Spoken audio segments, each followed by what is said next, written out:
कल उन्होंने सबसे पहले तो ये आरोप लगाया कि नवाब पाकिस्तानी थे, पाकिस्तान समर्थक थे। तो क्या मुसलमान होना पाकिस्तान समर्थक होना है? वो यहीं रहे, यहीं मरे। ये आप जिस टाइम पे ये बोरस कांड हुआ, नवाब तो भोपाल में थे ही नहीं, पेरिस में किडनी का ऑपरेशन करा रहे थे।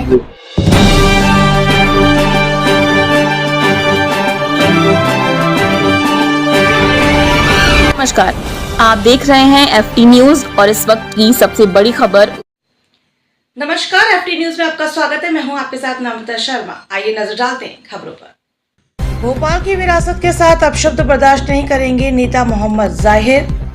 राजधानी भोपाल में नवाब हमीदुल्लाह खां पर गलत टिप्पणी करने को लेकर राजधानी में सियासत तेज नजर आती दिखाई दे रही है। नगर निगम अध्यक्ष किशन सूर्यवंशी द्वारा भोपाल नवाब को लेकर दिए गए बयान को लेकर मोहम्मद जाहिर ने कहा कि व्यक्ति भोपाल नवाब के इतिहास में शायद वंचित है। यदि वह भोपाल नवाब को देश विरोधी बताता है तो यह एक बचकानी हरकत है। भोपाल नवाब अगर देशद्रोही होते तो आज़ादी के समय ही पाकिस्तान चले गए होते, परंतु उन्होंने हिंदुस्तान को ही अपना वतन माना है, भारत को ही अपना वतन मानकर इस दुनिया से चले गए। अब निधन के इतने समय बाद यदि इस तरीके से बयानबाजी की जाती है तो कतई बर्दाश्त नहीं करेंगे। जिस परिवार ने भोपाल को हमीदिया कॉलेज दिया, हमीदिया अस्पताल दिया, सदर मंजिल जिसमें सरकार शासन ने खुद नगर निगम का कार्यालय वहां पर स्थापित किया, कई इमारतें दी जिससे आज भी सरकार फायदा उठा रही है। भोपाल नवाब की धरोहर भोपाल की पहचान है। बहुत जल्द किशन सूर्यवंशी के खिलाफ थानों में FIR दर्ज करेंगे। देखिए, किशन सूर्यवंशी जी की बात करूं, संवैधानिक पद पर बैठे हैं, सभापति हैं, उन्हें गरिमा नहीं देता जिस तरीके से उन्होंने भोपाल नवाब के लिए कहा। ये तो एक मतलब सोची समझी साजिश है भोपाल नवाब के लिए। अस्पताल के नाम बदलने की बात सामने आई है, हमीदी अस्पताल की नाम बदलने की बात आई है। दूसरी जो जगह है हमीदी अस्पताल है, बहुत सारी जगह है जिनके नाम बदलने की ये लोग बात कर रहे हैं। भाई उनसे इनका इतिहास तो पूछोगे क्या? नवाब साहब ने कैसे दिया, कैसे government of India Madhya Pradesh के पास आया, कितना रेवेन्यू जनरेट हो रहा है। आप तो ताजमहल के नाम बदलने की बात करते आ रहे। भाई ताजमहल जो रेवेन्यू तुम्हें मिल रहा है वो कहाँ से आ रहा है? किनकी पुरखों की वजह से आ रहा है। बात तो ये है। देखिए, कांग्रेस पार्टी और हम स्वयं, मैं कांग्रेस पार्टी के सेक्रेटरी के तौर पर काम कर रहा हूँ, हम तो इसका पुरजोर तरीके से विरोध करेंगे। जहां तक जा सकते हैं वहां तक जाएंगे। हमारी नेता प्रतिपक्ष शबीर विकी से भी बात हुई है और हमारे जो सीनियर लीडर हैं उनसे भी बात हुई है। हम लोग बिल्कुल कोर्ट में भी इसके खिलाफ PIL लगाएंगे कि किस तरीके से नाम बदले जा रहे हैं। भाई नाम बदले जा रहे हैं, कोई एक नाम बदलने का कहीं भी ऐसा संविधान नहीं है। संविधान ये है कि जैसे कोई नाम होता है जिससे इंसान को मतलब घृणा कोई हो या कोई गंदा नाम हो वो बदले जाते हैं, तो ये नाम तो भाई हमारी विरासत के नाम में कैसे बदला जा सकता है? देखिए, भोपाल नवाब के बारे में जो कहा है ये बहुत गलत बात है। हम इसका पुरजोर विरोध करते हैं। हमें अगर आंदोलन करना पड़ा तो हम आंदोलन करेंगे, हमारे वार्ड में करेंगे। मेरी बहन यहाँ से पार्षद है, हम लोग करेंगे, विधानसभा वाइज करेंगे। हम नाम नहीं बदलने देंगे। हमें क्या उसके लिए कोर्ट का भी सहारा लेना पड़ा, किसी भी स्तर पर जाएंगे, मगर भोपाल की विरासत को किसी लोगों के साथ छीनने नहीं दिया जाएगा। हम ये हमारे साथ अशर किदवई साहब है जो हिस्टोरियन है, ये भी नवाब साहब के जमाने की चीजें हैं, उनके बारे में आपको बताएंगे। कल उन्होंने सबसे पहले तो ये आरोप लगाया कि नवाब पाकिस्तानी थे, पाकिस्तान समर्थक थे। तो क्या मुसलमान होना पाकिस्तान समर्थक होना है? वो यहीं रहे, यहीं मरे।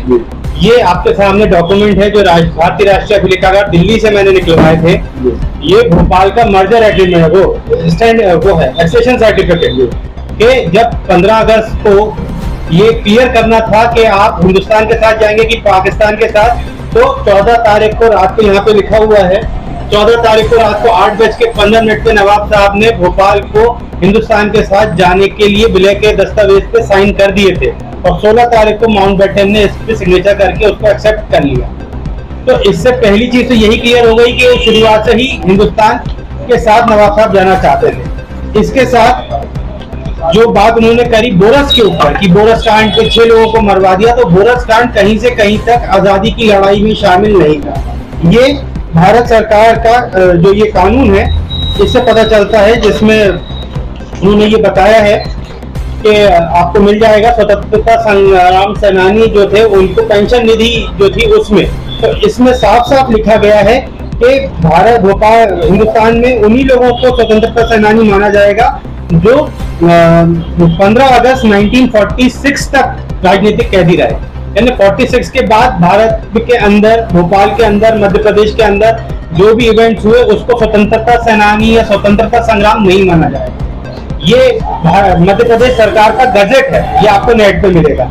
इसके बाद जो विलीनीकरण की बात करते हैं तो आप ये देख लीजिए कि कांग्रेस कमेटी का ये उस टाइम का ऐलान है, जिसके अंदर साफ तौर से लिखा गया है भोपाल में जो आंदोलन विलीनीकरण के नाम पर चलाया जा रहा है उससे जिला कांग्रेस कमेटी का कोई संबंध नहीं है। ये आंदोलन भोपाल की कांग्रेस सरकार के विरुद्ध है। इसमें नवाब की सरकार तो कहीं आई नहीं रही। जब विलय हो चुका है, भारत सरकार के साथ पॉपुलर गवर्नमेंट बन गई है, तो ये कांग्रेस आरएसएस की गवर्नमेंट के अपोज में है। जिस टाइम पे ये बोरस कांड हुआ, नवाब तो भोपाल में थे ही नहीं, पेरिस में किडनी का ऑपरेशन करा रहे थे, तो उनके ऊपर ये एक बेफालतू का लांछन है। इसके आगे इसमें लिखा है ये आंदोलन राष्ट्रीय स्वयं सेवक संघ और हिंदू महासभा की साजिश है। इससे कांग्रेस का कोई लेना देना नहीं। इस आंदोलन की बुनियाद घृणा, नफरत पर है। भोपाल सरकार ने जो पाबंदियां जुलूस पर लगाई हैं वो आरएसएस के आंदोलन को रोकने के लिए हम उसको नहीं तोड़ सकते। फिर इसी के साथ एक डॉक्यूमेंट और है, ये गजट है भोपाल गवर्नमेंट का। इसके अंदर साफ लिखा गया है कि हिंद सरकार, उस टाइम तक कॉन्स्टिट्यूशन नहीं बना था, भारत सरकार का यूज नहीं होता था, तो हिंद सरकार के आदेश अनुसार भोपाल गवर्नमेंट जो थी उसने विलीनीकरण के आंदोलन के ऊपर ये केस किया जो कि आरएसएस का आंदोलन था। तो ये कहीं से कहीं तक भोपाल का नवाब का इससे कोई लिंक नहीं है। और बोरस कांड का जो उन्होंने जिक्र किया उस टाइम पे वो पेरिस में थे, भोपाल में थे ही नहीं। और बोरस कांड जो था वो बिल्कुल चोरा चोरी आंदोलन की तरह हुआ कि एकदम से थाने को घेर लिया गया और उसको जलाने की कोशिश की गई। तो जो वहां पे ब्रिटिश वो था पुलिस अधिकारी, उसने फायरिंग का ऑर्डर दिया और 6 लोग नहीं, सिर्फ 3 लोग उसमें शहीद हुए थे, जिसका जिक्र इस नोटिफिकेशन के अंदर भी दिया हुआ है।